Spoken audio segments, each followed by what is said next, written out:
Sistem e-court menjadi wujud nyata dari reformasi birokrasi dan digitalisasi pelayanan publik yang mempercepat, mempermudah masyarakat untuk bisa mendapatkan proses pengadilan begitu.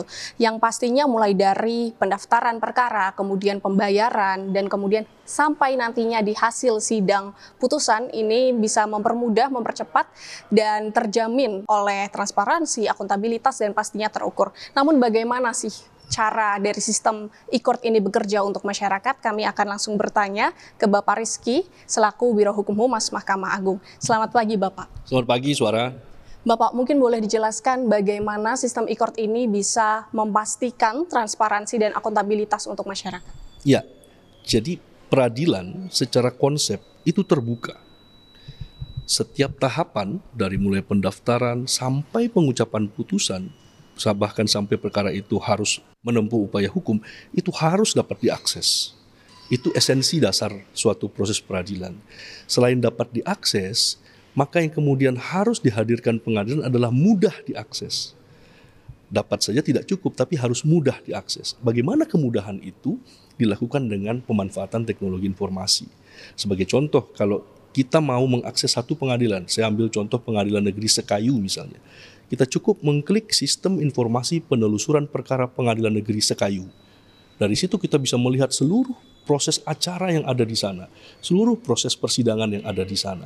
Siapa nama pihaknya, kapan diputusnya, jadwal sidangnya, bahkan amar putusannya bisa kita akses. Jadi sekarang lebih mudah, meskipun dari dulu kita bisa mengakses pengadilan, tapi kita harus datang ke pengadilan, datang ke kantornya. Kalau sekarang kita tidak perlu datang, cukup mengakses pengadilan mana yang ingin diakses, maka dengan teknologi, dengan secara elektronik kita bisa mengakses pengadilan.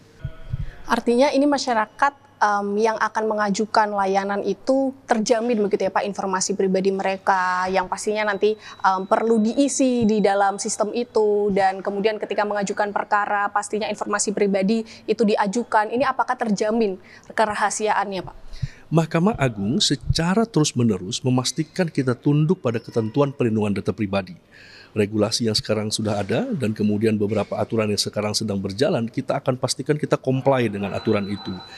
Mahkamah Agung juga secara terus-menerus bekerja sama dengan pihak-pihak yang menjaga keamanan siber dan sebagainya. Kita bekerja sama dengan BSSN, ya, kita juga bekerja sama dengan ahli-ahli untuk kemudian secara periodik melakukan pengamanan baik data maupun pengamanan aplikasi. Jadi kita terus melakukan itu dan kami berusaha dengan sangat serius untuk memastikan data pribadi para pihak itu terjaga, ya, dan kita akan audit terus-menerus mengenai hal itu.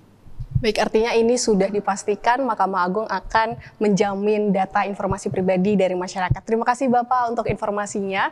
Saudara, selain untuk mempercepat dan mempermudah masyarakat untuk menjangkau proses pengadilan, kemudian pelayanan pengadilan, ini ternyata juga menjamin informasi pribadi yang dituangkan di sistem e-court ini, dan artinya masyarakat tidak perlu khawatir dengan informasi pribadi yang diisi kemudian dituangkan. Ini artinya dijamin oleh Mahkamah Agung dan pastinya lebih mempermudah layanan dan secara efektif, kemudian akuntabilitas dan pastinya terukur begitu, dan ini akan sangat mempermudah masyarakat yang akan memproses pengadilan nantinya. Suara Azani, Seta Yoga Janaloka, Kompas TV, Jakarta.